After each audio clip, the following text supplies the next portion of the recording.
भाई भाई का प्यार देख रहे हो, मेहरान मन सेतु का प्यार देख रहे हो।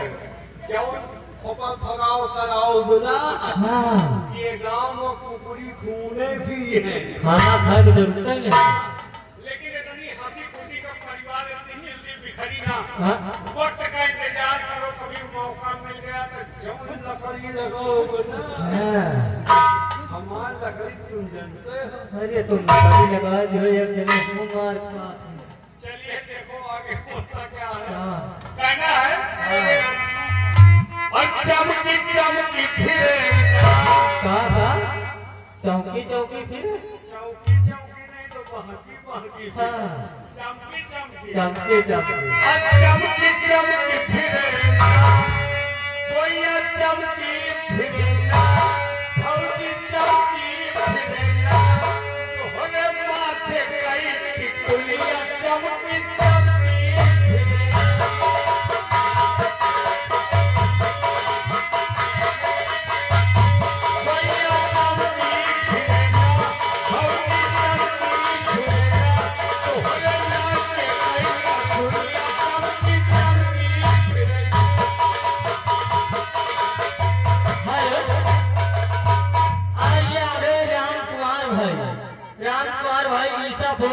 एक ही तरह से चीन के 50 रुपए का स्टोर कार्ड खरीद किया।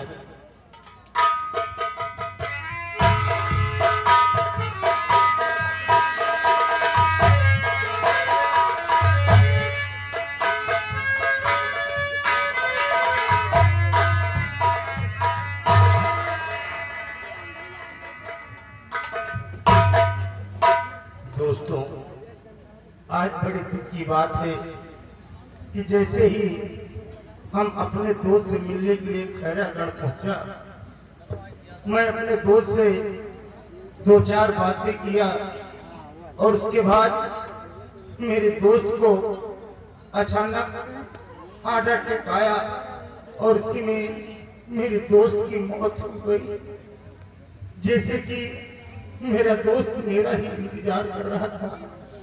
क्या करे बाबू, हम अपने दोस्त के सीने से लिपट कर बहुत रोया और उसके बाद अपने दोस्त का क्रियाक्रम करने के बाद अब मैं वापस अपने घर को जा रहा हूँ और सोचता हूँ जो जंगल के बीच से रास्ता गया है हम इसी रास्ते से चले, क्योंकि घर मुझे बहुत जल्द पहुँचना है। जब तक हम घर नहीं पहुँचते तब तक मेरी पत्नी वो पानी तक नहीं पिएगी। इसलिए अब मैं इसी जंगल के बीच वाले ही रास्ते से अपने घर को जाऊंगा।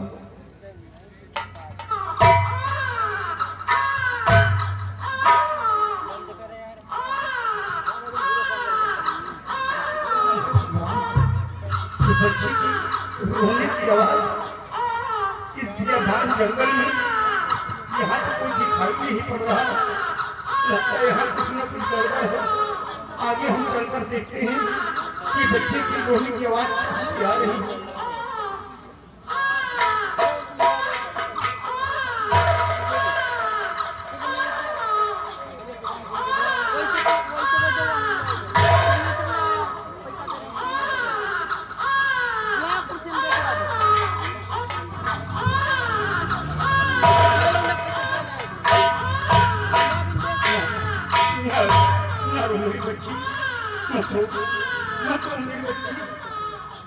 भगवान कितनी खूबसूरत बिटिया है। न जाने कौन ऐसे इंसान है किस बिटिया को जन्म देकर इसे मरने के लिए झाड़ियों में फेंक कर चले गए। लोग एक औलाद के लिए न जाने कितने मंदिर मस्जिदों में जाकर अपना माथा टेकते हैं कि हे भगवान एक औलाद मुझे दे दे, कम से कम मुझे पानी पर मिल जाए। और ऐसे इंसान हैं जो औलाद को जन्म देकर मरने के लिए झाड़ियों फेंक देते हैं। ये तो अच्छा हुआ कि वक्त पर मैं पहुंच गया, नहीं ये बिटिया तो रो रो कर अपनी जान दे देती। ईश्वर ने मुझे दो बेटे दिए हैं, बहू भी है, लेकिन एक बिटिया नहीं है।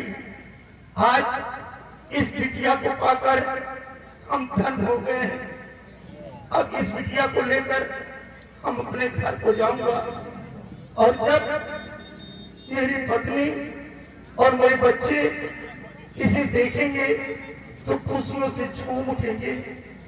ये हम मेरी वाले भैया आपका चैनल है।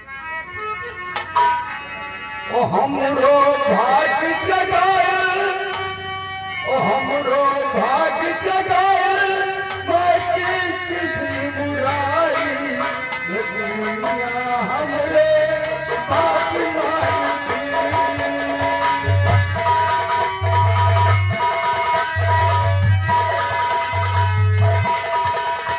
हेलो।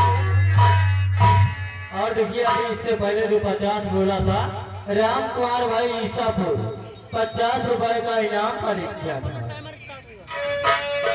हमरो भाग्य जगाए, बाकी किसी बुराई ये दुनिया हमरे भाग्य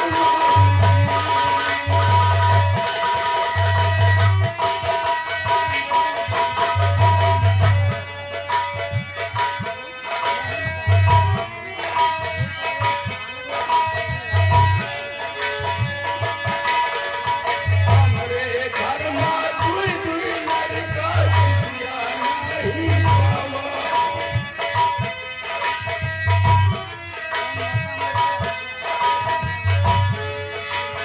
हमरे घर में दुई दुई लड़का बिटिया नहीं पावा।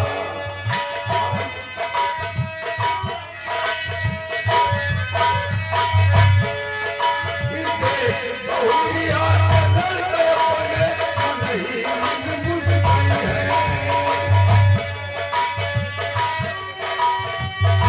और दोनों लड़का बचिया, और दोनों लड़का बचिया, है मोर बहिया ये दुनिया हमरे भाग्य मारी। हमरो भाग्य जगाए, बाकी किसी बुराइया ये दुनिया हमरे भाग्य मारी।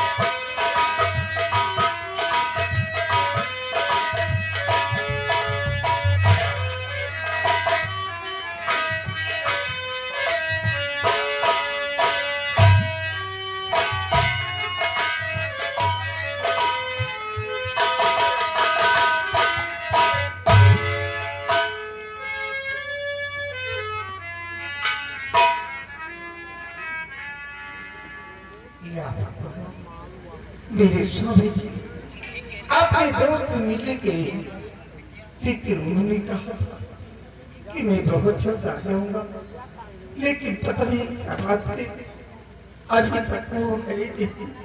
क्या भगवान।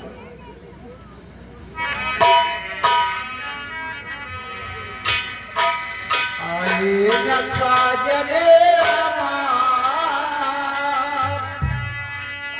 आए न साजने हमार, किया धक धक होए। आए न साजने हमार, किया धक धक होए।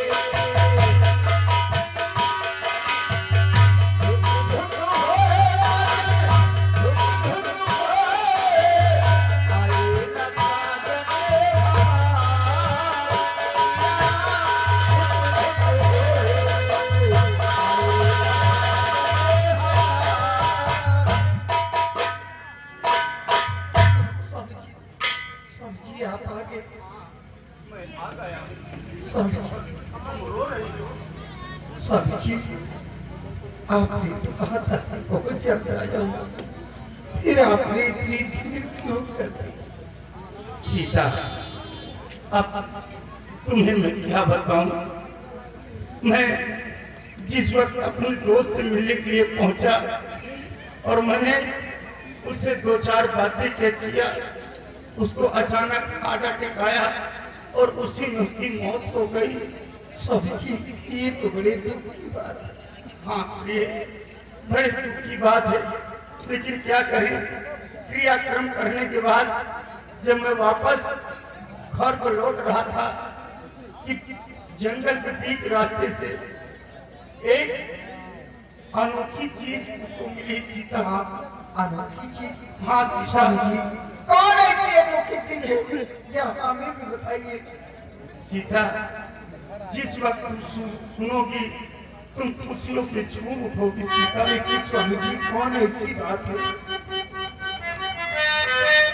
सुनो। तो भाग्य से मिली एक कन्या मुझे, प्यार सीता इसे प्यार माता को दो।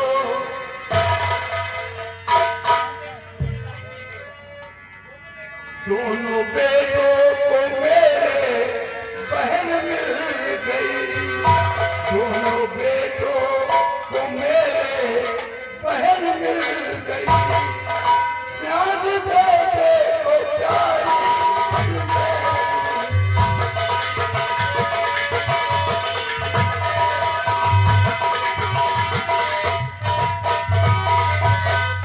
प्यारी, इस बच्ची को तुम अपने माँ का प्यार इसे देना। मासूम बिटिया है। एक अंधी को स्वामी सहारा मिला, एक अंधी को स्वामी सहारा मिला,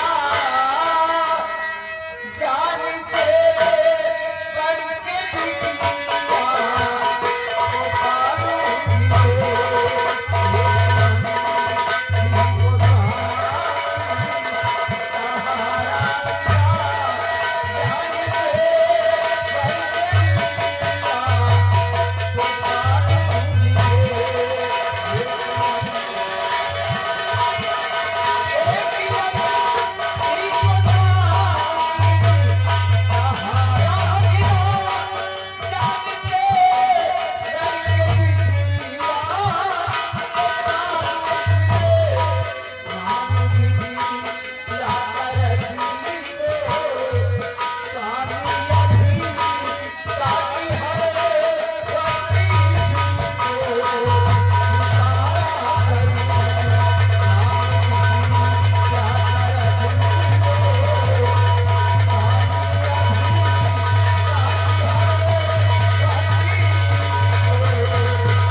ताकि जब भी इसे अपने पास बुलाना होगा इसका नाम लेकर अपने पास बुलाऊंगा।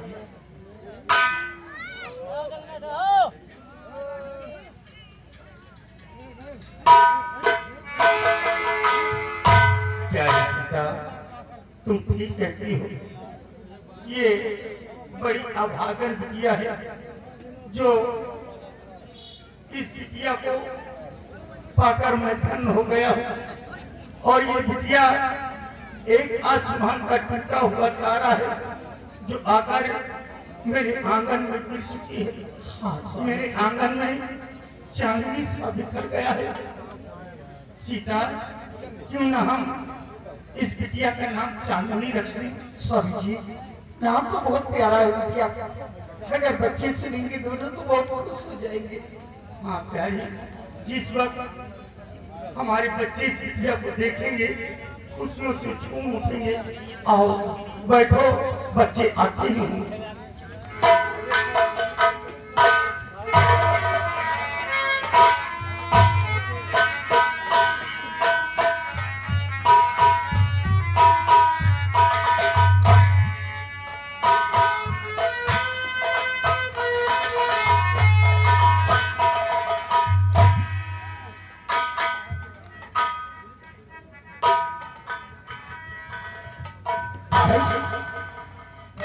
गोद में किसका बच्चा है?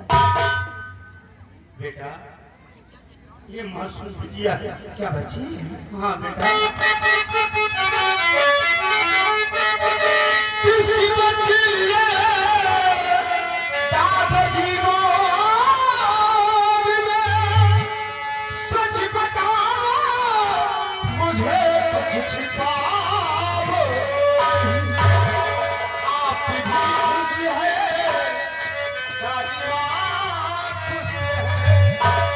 है, आप भी खुश है दादी माँ खुश है, मेरी खुशियों का कोई ठिकाना नहीं। आप भी खुश है, आप भी खुश है दादी माँ खुश है, आप भी खुश है दादी माँ खुश है, मेरी खुशियों का कोई ठिकाना नहीं।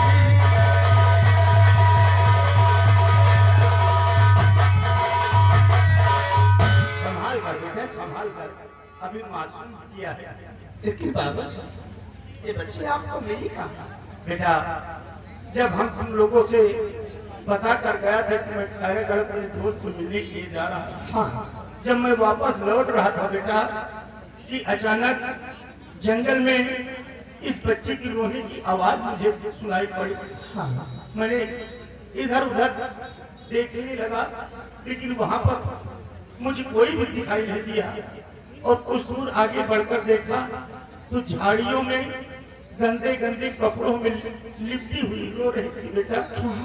हाँ बेटा, और जब मैं इसे देखा तो उसे उठाकर अपने सीने से लगा लिया और मैं यही सोचा कि ईश्वर ने मुझे 2 बेटे दिए हैं लेकिन एक बेटी नहीं है, और भगवान ने वो भी पूरा कर दिया। हाँ बाबू जी, ये आपने बहुत अच्छा किया जिस बेचारी को वहां से उठाकर घर ले आए, नहीं जंगल में ये अपने दम तोड़ देते। हाँ बेटा, लेकिन बाबू जी, आज मेरे पास भी कोई बहन नहीं थी, आज इस ऊपर वाले ने मुझे प्यारी सी बहन दे दिया। क्यों नहीं बेटा? क्योंकि बाबू जी आपको मालूम है, जब कभी रक्षाबंधन का त्योहार आता था और किसी भाई के कलाई में राखी का धागा दिखता था तो मेरी आंखों में आंसू आ जाते थे बाबू जी, और यही सोचा करता था कि काश अगर मेरे पास भी बहन होती तो मेरी सोने कलाइयों में राखी का धागा जरूर बांधते। लेकिन बाबू जी, आज से मेरी बहन है और आपने इसका नाम क्या रखा है?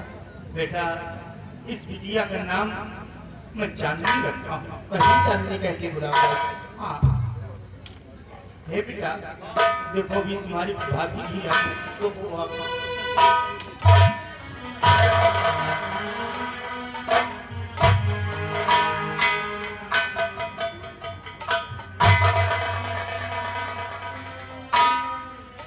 बाबूजी, ये बच्चे किसकी हैं? बहू, ये बच्ची मुझे जंगल में मिली है। हाँ बेटा, न जाने कौन ऐसे माता पिता है जो इसे जन्म देकर मरने के लिए झाड़ियों में फेंक दिए। ये तो अच्छा हुआ कि मैं उसी रास्ते से आ रहा था और बिटिया की रोने की आवाज मुझे सुनाई दिया। मैं दौड़ कर देखा तो झाड़ियों में पड़ी थी, रो रही थी। इसे उठाकर हम अपने पास लेकर आए।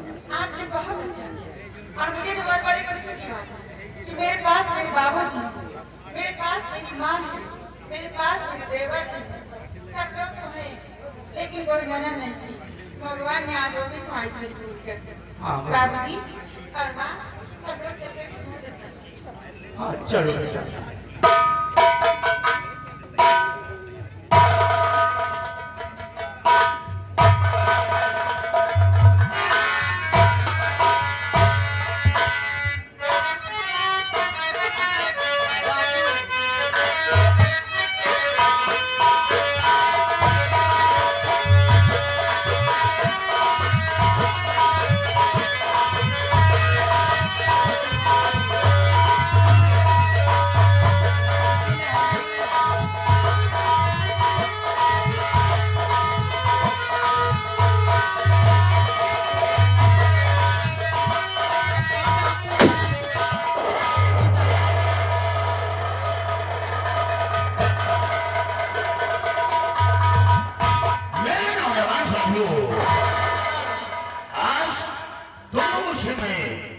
कुछ बताना चाहता हूँ।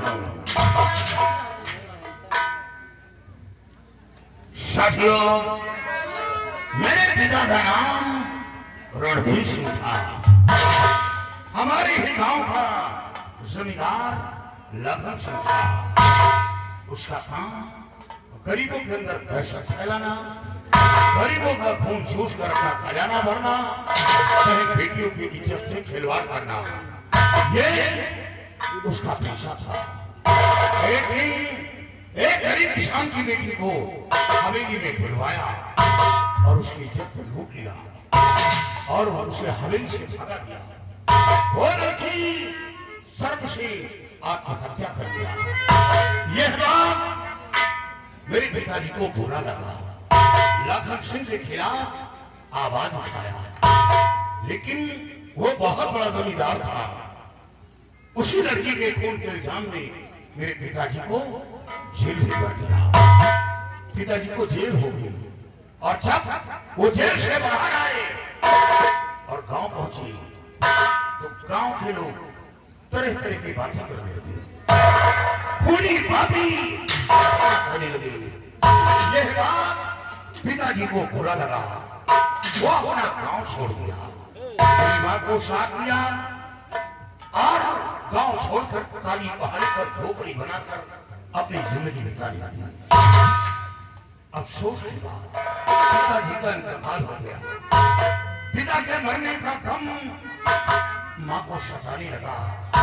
मेरी मां बीमार पड़ गई और बीमारी हालत में मुझसे कहा, बेटा ये तेरा गांव नहीं है, तेरे बाप का दुश्मन जमींदार लखन सिंह है और तेरा चाचा भी दुनिया में जिंदा है। तो मां से सवाल किया कि फिर ये लखन सिंह रहने वाला कहाँ का है, लेकिन मां के अंदर खौफ था। किसी वो गांव का पता ना बताया, सिर्फ इतना बताया कि बेटा तेरा परिवार भी जिंदा है। न कहते मां की सांसें फूट गई, मां का साया भी सर से उड़ गया। मां की लाश को उठाकर और मां खुद में सौंपा। उसके बाद झोपड़ी में बैठकर रो रहा था तो क्या देखता हूँ कि रात के वक्त बीघर का खूंखार डाकू मान सिंह वो झोपड़ी के करीब आया। उससे कहा, बेटा हमें थोड़ा पानी पिलाओ।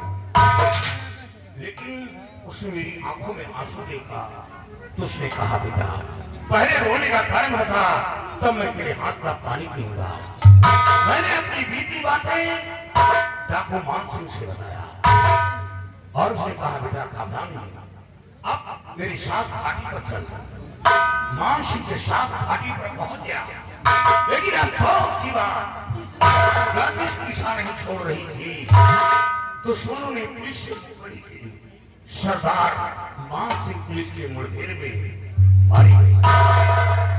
सरदार का भी साया टूट गया। यहाँ तक कि गिरोह का संचालन करने वाला कोई नहीं था। तभी से सरदारी का खिताब मेरे जी में सौंपा गया, हाथ में बंदूक थमाया गया, माँ काली की सौगंध खिलाया गया। और जब माँ काली की सौगंध खाया तो यही सोचकर कि डाकू बनकर गरीबों की मदद करूंगा, मजलूमों की मदद करूंगा। भूलकर किसी बहन बेटी की इज्जत पर हाथ नहीं डालना। नहीं, डाकुओं की मौत उसी दिन होती है जिस दिन बहन बेटी की इज्जत का लुटेरा बनता है, उसी दिन उसका अंत। भूल कर कोई ऐसा कदम नहीं उठाया, नहीं काली सिंह माफ नहीं करेगा।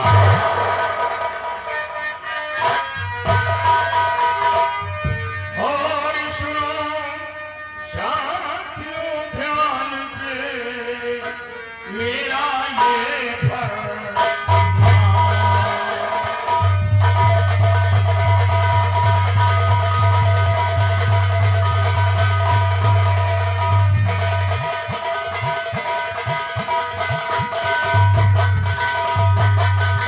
सुनो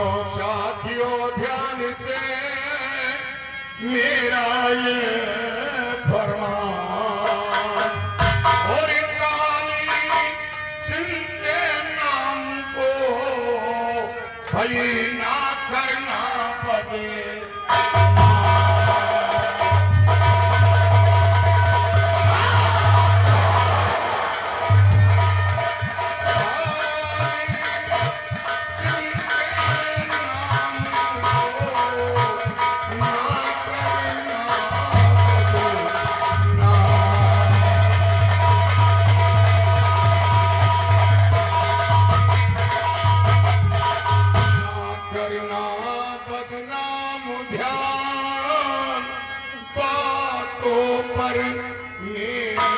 देना और तेरे गरीबों की सेवा में कमी न होने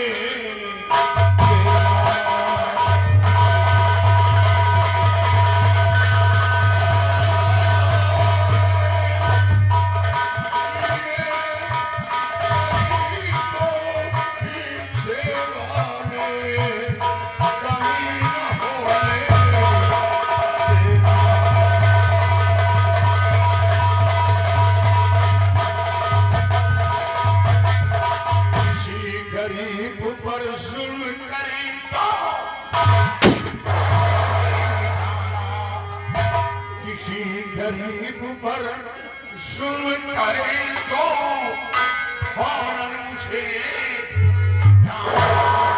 और काली सिंह के नाम को बदनाम न होने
रुपए हो वो घर मेरी नजर में गरीब का हमें वो दौलत चाहिए जिसके दरवाजे भिखारी भीख न पाता हो। कोई मासूम बच्चा दरवाजे से रोते हुए गुजर जाए उसके दुख दर्द को सुना ना जाए एक टुकड़ा रोटी न दे हमें वो दौलत चाहिए।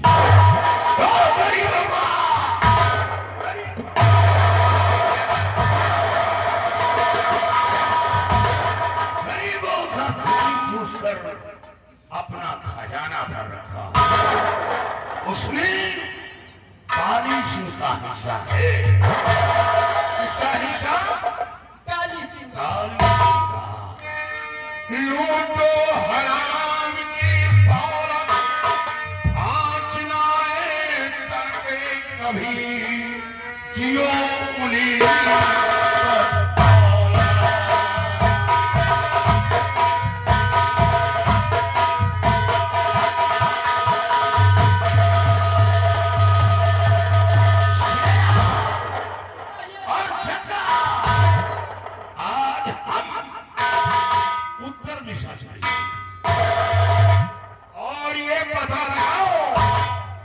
लाखन सिंह कहाँ करने वाला है।